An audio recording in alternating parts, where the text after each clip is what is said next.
Hi.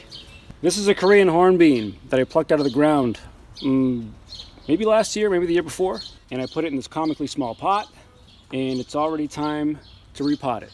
As you can see, it's grown swimmingly. A lot of promise, a lot of promise. It's my only Korean hornbeam. So I'm gonna take good care of it. We're gonna repot it today, real quick. Upsize it so it has room to grow real quick. And yeah, we'll see what happens.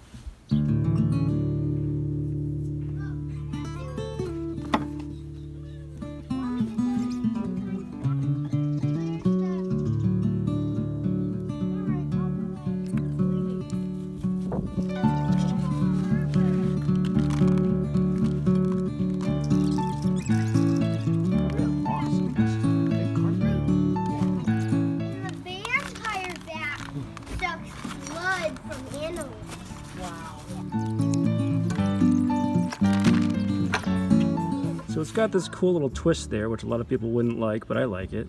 I'm gonna have to remove some of these guys, like this guy right here. It's too high. This is all too high.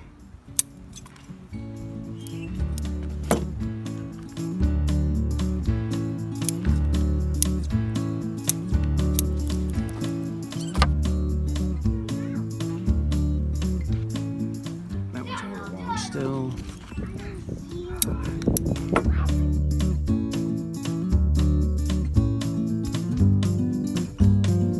Okay, stop. Freeze it right there.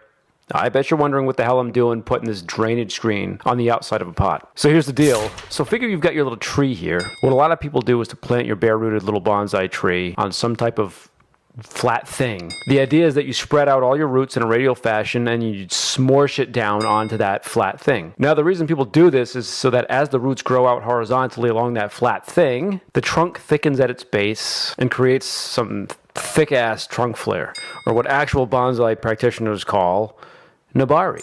To help that process along even further, you often see that whole arrangement placed in the ground to grow, which really helps things thicken up and get all like, you know, like. But I don't want to put this in the ground, mainly because, well, I'm running out of space in the yard, but more importantly, I may actually be moving soon, so I want to be able to take this thing with me without having to dig it up. So to recap, you got your tree, you've got your flat thing, you smorsh that shit, fine. But here's my thing. In my little experiment, the flat thing is just an upturned pot. It's a friggin' pot.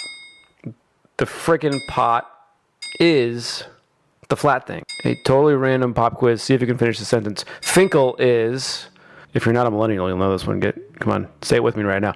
Say it. Finkel is Einhorn. Very good. Congratulations. Moving on. So you've got your tree sitting on a friggin' pot, and since I can't put this on the ground, I'm just going to put it into another friggin' pot, and we're just going to fill the space between with soil and maintain the airspace created by the first friggin' pot.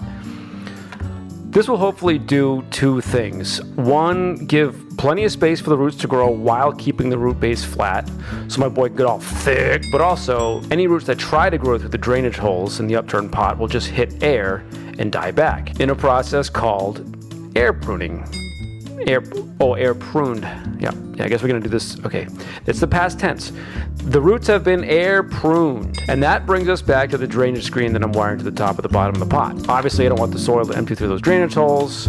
And so here we are wiring it to keep it in place and to keep the airspace, well, airspace. So let me know what you think of this, if you think it's worth it, if you think it can be improved upon, if it's stupid, whatever. I'd be curious to know all your thoughts. If I ever end up in the burbs with a big old yard, I'll certainly be field growing a bunch of stuff, like my buddy over at the Small Trees channel, who does all sorts of this shit.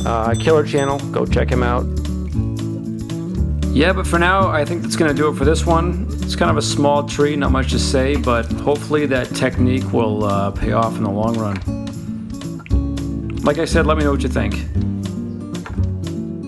This voiceover brought to you by Tito's Vodka.